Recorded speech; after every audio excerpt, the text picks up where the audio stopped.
कन्हैया व्लॉगमध्ये आज तुमच्या सर्वांचं परत एकदा मनापासून स्वागत करते। तर आज मी बनवणार आहे कारल्याची भाजी।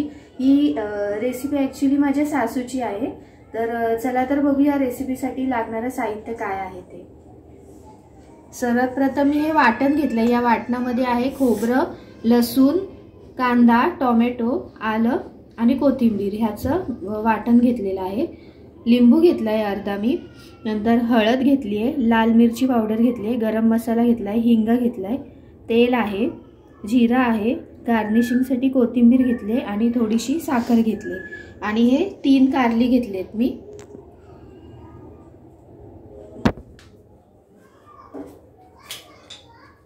तर आता आपण रेसिपी बनवायला सुरुवात करूया। सर्वात प्रथम मी गॅस चालू करते आणि ही रेसिपी आहे ना मी कुकर मध्ये बनवणार आहे।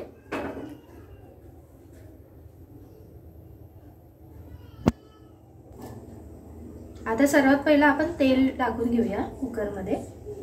तेल थोडेसे जास्त प्रमाणात घेतले मी आणि तेल चांगल्या प्रकारे गरम होऊ दे। तेल चांगलं गरम झालेलं आहे। तेल चांगलं आता गरम झालेलं आहे। तर त्याच्यामध्ये सर्वात प्रथम आपण हिंग टाकून घेऊया।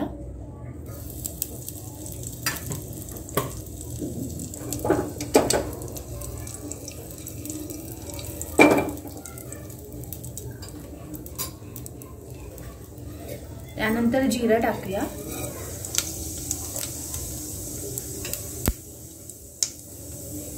त्यानंतर कढीपत्ता टाकूया।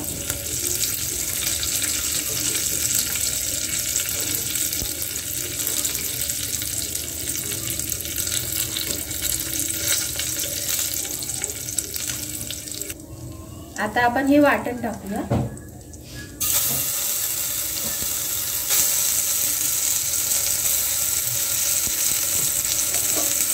या वाटणामध्ये मी सुकं खोबरं आणि कांदा घेतला ना, तो कच्चा घेतला, त्यामुळे वाटण आहे ना तेलामध्ये चांगल्या प्रकारे फ्राय करून घेऊया, त्याला तेल सुटेपर्यंत। आता वाटण चांगलं फ्राय झाले तर त्याच्यामध्ये आपण हळद टाकूया, थोडीशी लाल मिरची पावडर टाकूया 1 चमचा आणि गरम मसाला टाकूया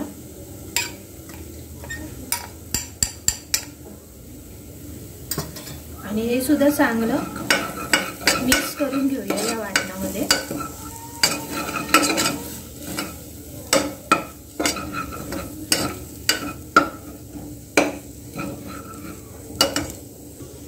आता हे वाटण चांगलं फ्राय झाले तर त्याच्यामध्ये आपण या कारली टाकून घेऊया आणि या कारल्याची बी मी काढून घेतलेली नाहीये, हे तुम्हाला सांगायचं राहून गेलं।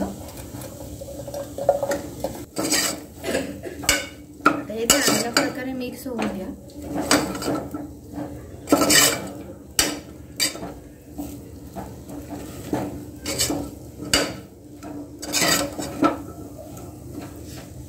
आता ह्याच्यामध्ये मी पाणी टाकते।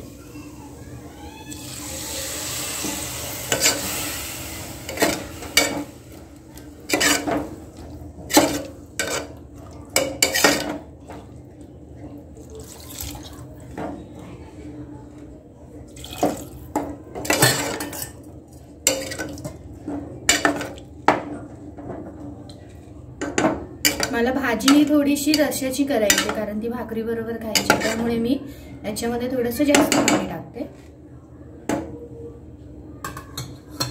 आता ह्याच्यामध्ये आपण लिंबू टाकून घेऊया। लिंबूचा रस टाकूया ह्याच्यामध्ये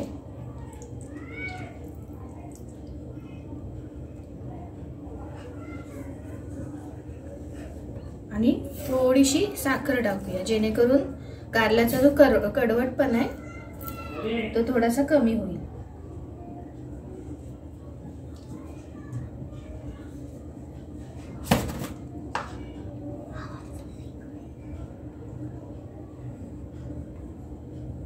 आणि ह्याच्यामध्ये मीठ टाकूया चवीनुसार।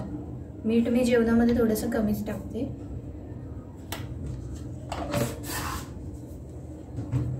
आणि आता आपण कुकरला झाकण लावून घेऊ।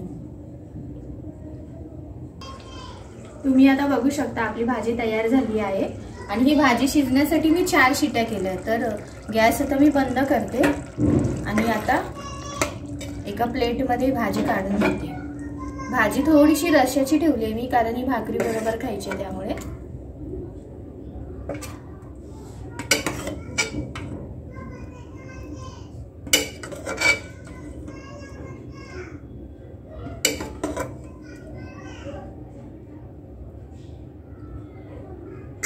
याच्यावर थोडीशी कोथिंबीर गार्निशिंगसाठी टाकून घेऊ आपण। तर बघू शकता ही भाजी आपली तयार झाली आहे। तर अशाच नवनवीन रेसिपी पाहण्यासाठी तुम्ही व्हिडिओला लाईक करा, शेअर करा आणि या चॅनेलवरती नवीन असाल तर चॅनेलला सबस्क्राईब करा। धन्यवाद।